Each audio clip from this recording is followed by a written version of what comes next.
लहरों से डरकर नौका पार नहीं होती और कोशिश करने वालों की कभी हार नहीं होती। नमस्कार दोस्तों, स्वागत है आपका स्टडी ओशन एकेडमी पर। और आज हम आपके लिए लेकर आए हैं जनरल साइंस के T20 जी के धमाका सीरीज़ में 20 most important multiple choice question. जी हाँ दोस्तों, यहाँ पर आज हम बात करेंगे जनरल साइंस के सब्जेक्ट से जो है वो मोस्ट इम्पॉर्टेंट जो 20 क्वेश्चंस हैं उनके बारे में। तो चलिए दोस्तों, ज़्यादा देर न करते हुए शुरू करते हैं आज की हमारी इस वीडियो को और करते हैं तैयारी शुरू MCQs से। जी हाँ दोस्तों, इस सीरीज़ में सबसे पहला क्वेश्चन आपकी स्क्रीन पर ये रहा, which of the following salt is insoluble in water. आपको बताना है कौन सा ऐसा सॉल्ट है जो वाटर में इनसॉल्युबल रहता है, घुलता नहीं है। BaSO4, MgSO4, NaCl या फिर इनमें से कोई नहीं। तो इसका क्या है सही आंसर दोस्तों? इसका जो सही आंसर है ये है आपका ऑप्शन ए, BaSO4 यानी कि बेरियम सल्फेट। जी हाँ दोस्तों, इनसॉल्युबल क्यों होता है? इसमें जो है वो हाई लेटिस एनर्जी होती है जिसके कारण जो है वो ये इनसॉल्युबल रहता है। साथ ही साथ दोस्तों अगला क्वेश्चन हम यहाँ पर देख लेते हैं। अगला जो क्वेश्चन है आपकी स्क्रीन पर, आपको दोस्तों बताना है कि राइबोसोम्स जो होते हैं वो हैं sites for fat synthesis, protein synthesis, photosynthesis या फिर रेस्पिरेशन। इनमें से क्या जो है वो राइबोसोम्स का काम रहता है? और फैट का सिंथेसिस करते हैं, प्रोटीन का करते हैं, फोटोसिंथेसिस करते हैं या फिर रेस्पिरेशन के लिए जो है वो ये साइट होता है। तो इसका सही आंसर क्या है दोस्तों? इसका जो सही आंसर है ये आपका ऑप्शन बी यानी कि प्रोटीन सिंथेसिस। जी हाँ दोस्तों, साइटोप्लाज्म में जो है वो ये होता है राइबोसोम, और इसका जो काम है ये है दोस्तों, क्या काम है? प्रोटीन सिंथेसिस का। पहली बार इनको ऑब्जर्व किया गया था इलेक्ट्रॉन माइक्रोस्कोप के अंदर। ये किसने किया था दोस्तों? ये थे जॉर्ज पैलेडे। जी हाँ दोस्तों, जॉर्ज पैलेडे थे जिन्होंने इसको सबसे पहले राइबोसोम को जो है वो नोटिस किया था 1953 में। और राइबोसोम्स को दोस्तों एक और संज्ञा दी गई है, एक और नाम दिया गया है जो कि है प्रोटीन फैक्ट्री। जी हाँ दोस्तों, प्रोटीन फैक्ट्री भी राइबोसोम्स को कहा जाता है, ये चीज़ भी आपने याद रखनी है। Ribosomes are site for protein synthesis और प्रोटीन फैक्ट्री भी इन्हीं को कहा जाता है। क्वेश्चन नंबर 3 आपकी स्क्रीन पर दोस्तों, what type of waves are light wave. आपको बताना है लाइट वेव किस तरह की वेव है। ये लॉन्गिट्यूडिनल है, ट्रांसवर्स हैं, दोनों हैं या फिर इनमें से कोई नहीं है। तो वेव्स सबसे पहले दोस्तों क्या होती है? वेव्स जो होती है वो होती हैं डिस्टर्बेंसेस एक तरह की होती है जो ट्रांसफ़र करती है energy from one place to other. और बात कर लें यहाँ पर दोस्तों लॉन्गिट्यूडिनल और ट्रांसवर्स वेव की, तो लॉन्गिट्यूडिनल क्या होती है दोस्तों? ये जो लॉन्गिट्यूडिनल वेव्स होती हैं ये पार्टिकल की मूवमेंट के पैरेलल जो है वो चलती है टू मोशन ऑफ एनर्जी। और इसका जो एक उदाहरण यदि मैं दूं तो लॉन्गिट्यूडिनल वेव का उदाहरण है आपका साउंड वेव। जी हाँ दोस्तों, साउंड वेव जो है वो लॉन्गिट्यूडिनल वेव है।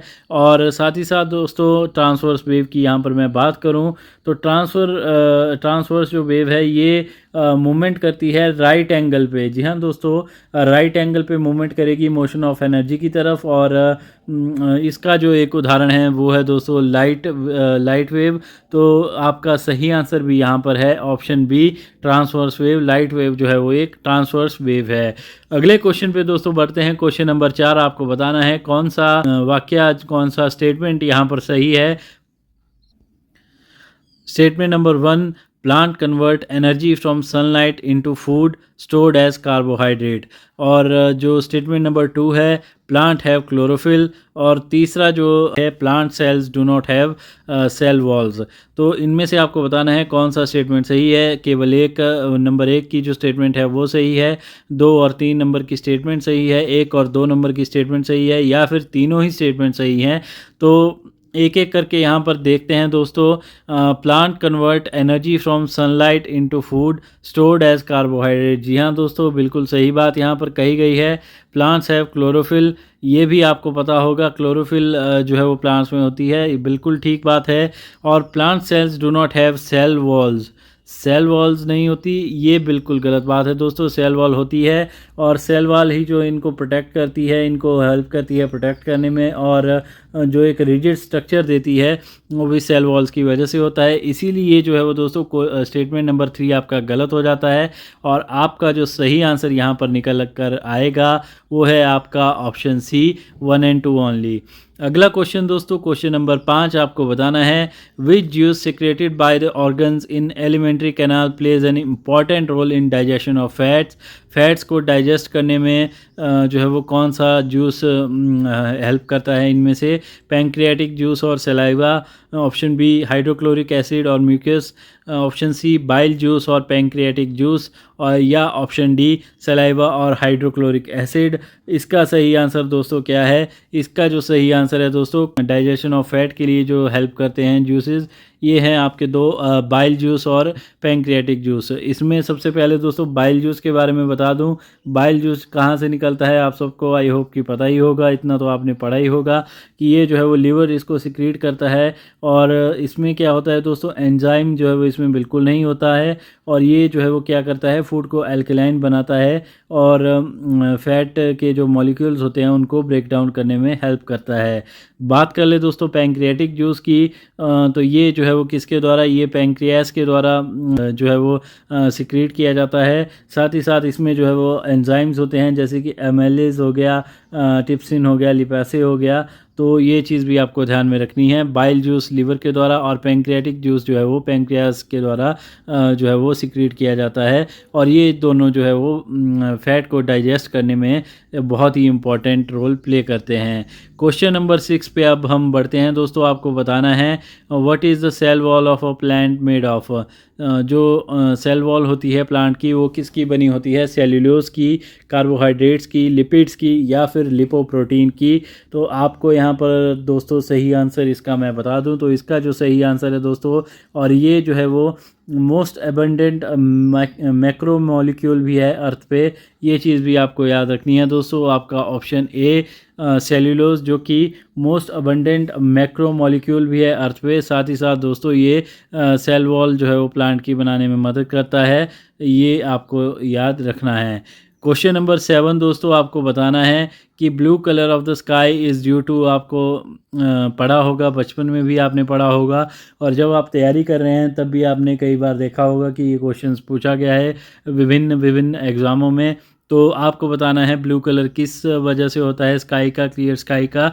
डिफ्रैक्शन ऑफ लाइट की वजह से, डिस्पर्जन ऑफ लाइट की वजह से, रिफ्लेक्शन ऑफ लाइट की वजह से, या फिर रिफ्रैक्शन ऑफ लाइट की वजह से? इसका सही आंसर है दोस्तों आपका ऑप्शन बी, यानी कि डिस्पर्जन ऑफ लाइट। चलिए दोस्तों अब बढ़ते हैं हम हमारे अगले क्वेश्चन की तरफ। क्वेश्चन नंबर 8 आपको बताना है कि weight of an object will be minimum when it is placed at. कहाँ पर जो है वो वेट ऑब्जेक्ट का मिनिमम होगा? जब इसे नॉर्थ पोल पे रखा जाए, साउथ पोल पे रखा जाए, इक्वेटर पे रखा जाए, या फिर सेंटर पे रखा जाए दोस्तों। तो इसका सही आंसर क्या है दोस्तों? इसका सही आंसर है आपका ऑप्शन डी, यानी कि सेंटर ऑफ द अर्थ। यहाँ दोस्तों मिनिमम क्यों होगा सेंटर पे? क्योंकि जब किसी भी ऑब्जेक्ट को सेंटर ऑफ द अर्थ पे रखा जाएगा तो इसको ग्रेविटेशनल पुल जो है वो मिलेगा सभी डायरेक्शन से, जिस वजह से weight of an object will be minimum when it is placed at centre of the earth. Option D इसका सही आंसर है। अगले क्वेश्चन पे दोस्तों बढ़ते हैं। आपको बताना है कि इनसैट सीरीज़ की जो सैटेलाइट्स हैं उनका मेजर ऑब्जेक्टिव क्या है?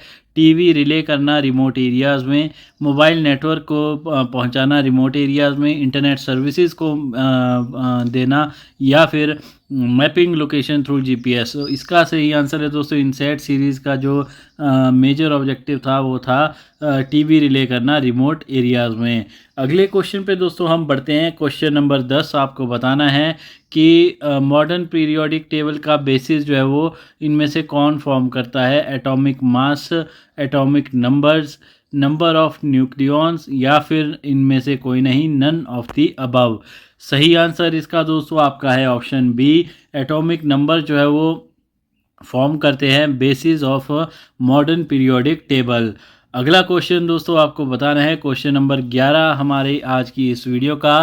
पीएच वैल्यू यदि 7 से कम है तो ये क्या इंडिकेट करता है? एसिडिक है, बेसिक है, न्यूट्रल है, या फिर कोई इफ़ेक्ट नहीं है? सही आंसर इसका दोस्तों है आपका ऑप्शन ए, यानी कि यदि 7 से नीचे जाता है तो ये सॉल्यूशन जो है वो एसिडिक सॉल्यूशन।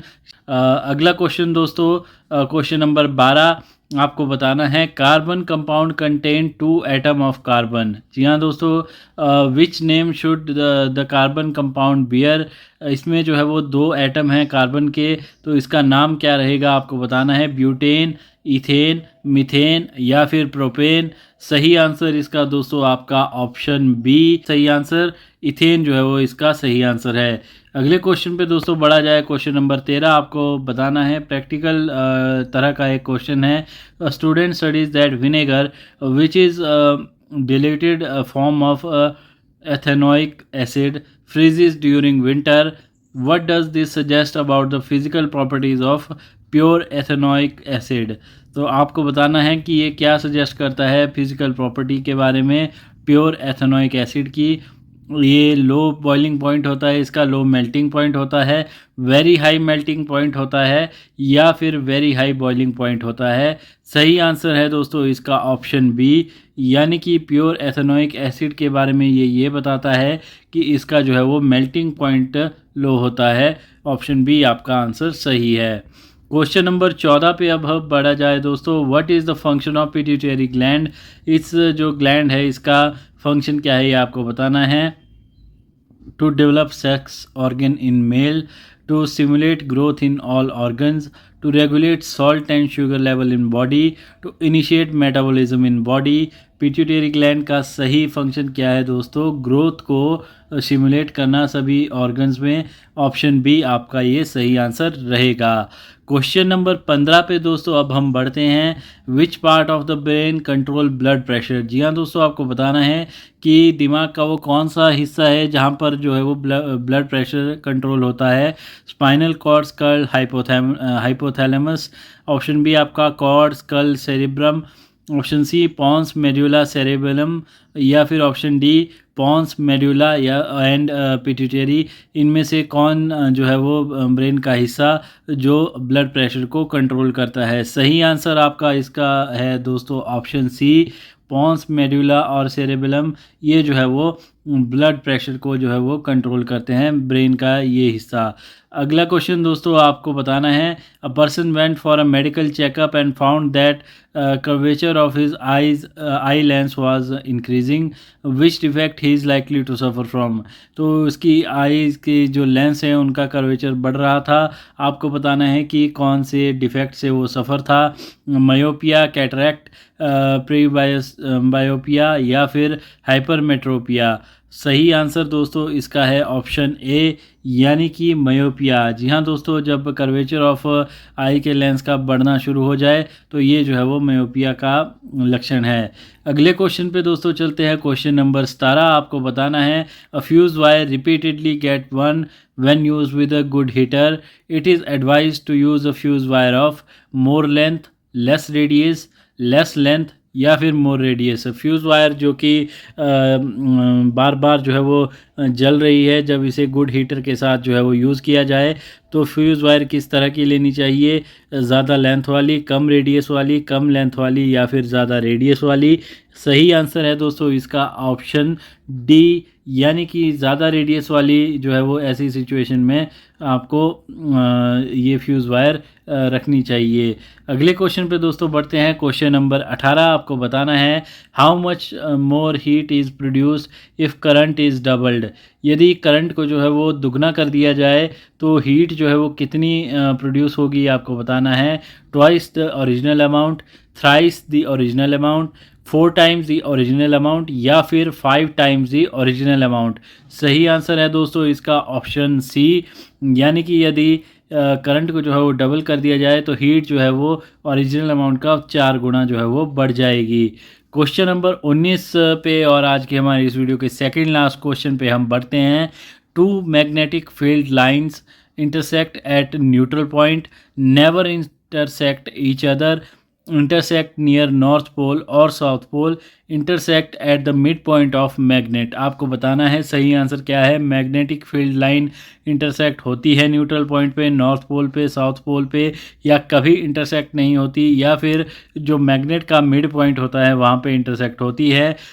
सही आंसर इसका दोस्तों option B, two magnetic field line never intersect each other, कभी भी एक दूसरे से इंटरसेक्ट नहीं करती हैं। क्वेश्चन नंबर 20 दोस्तों, और आज का हमारा T20 सीरीज़ में top 20 question, last question. A plant get rid of excess water through transpiration, what is the method used by plant to get rid of solid waste product. जी हाँ दोस्तों, आपको यहाँ पर एक बताया गया है कि जो प्लांट्स हैं वो एक्सेस वाटर से ट्रांसपायरेशन के थ्रू जो है वो छुटकारा पाते हैं, लेकिन जो सॉलिड वेस्ट प्रोडक्ट होता है उसके थ्रू उसके छुटकारा पाने के लिए जो है वो क्या मेथड होता है प्लांट्स के पास। Shortening of stem, dropping down fruits, shedding of yellow leaves, या फिर expansion of roots into soil.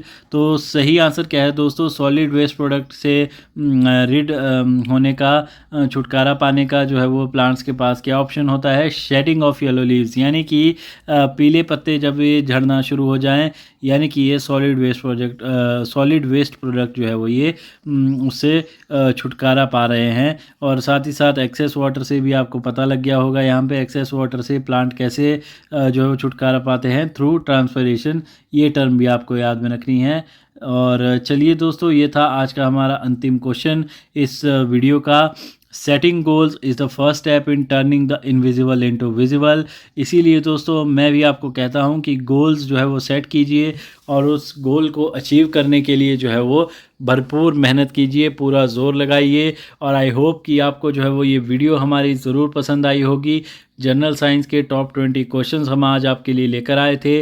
और यदि आपको हमारी वीडियोस पसंद आ रही हैं तो शेयर कीजिए हम अपने दोस्तों के साथ, लाइक करना बिल्कुल ना भूलिएगा वीडियो को। साथ ही साथ दोस्तों, यदि आपने अभी तक सब्सक्राइब नहीं किया हुआ है हमारे चैनल को तो सब्सक्राइब कीजिएगा स्टडी ओशन एकेडमी को। इसी नोट के ऊपर मैं लेता हूँ आपसे अलविदा। मिलेंगे हम हमारी अगली वीडियो में। Thank you so much for watching.